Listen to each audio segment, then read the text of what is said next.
All right, okay, here's another one. I did put this in my book. I put this on Facebook, and the reason I didn't put it in the book because I had a lot of drug stories already, but I didn't have any verification for this because there's one. Sometimes with stories, I needed verification. I got a lot of verification for stories because sometimes for me, I've told the lie so long it becomes reality.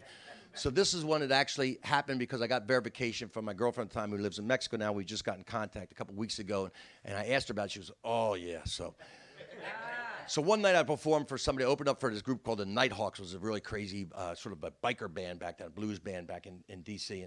And I was at the Bayou, opened up for them.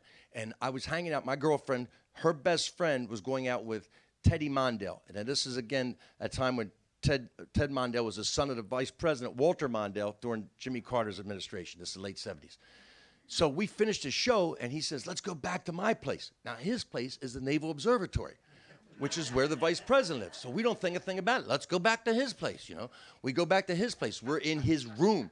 Now, we start smoking weed, and we're like a college thing. We put the wet towel on the bottom, We're smoking weed, but through the night we're laughing and smoking weed. But apparently some Secret Service, maybe there's a camera in there, I don't know. But all of a sudden, there's a knock on the door, like 5 in the morning. They're pounding on the door. Teddy. And he goes, it's my dad. And I just hear, Dad, I don't think. I just open the door, and there in a suit is Walter Mondale, the vice president. And when I opened the door, I probably was like a Cheech and Chong thing where he just got hit with a wave of smoke coming out, Because, again, I don't think. I just opened the door. And he goes, and I just stood there, and Teddy goes, hey, Dad, grad school's going great. He starts talking about what he's doing. He goes, Teddy, I think it's time you end this thing now.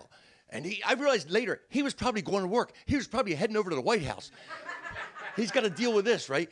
And Teddy goes, well, we're just celebrating because with Rich opened up for a band over at the Bayou. He did comedy for a band over at the Bayou. And Walter Mondale looks at me and goes, this better not end up in any comedy act.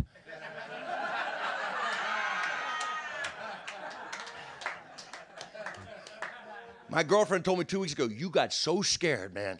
You got so scared the vice president was going to be after you, right?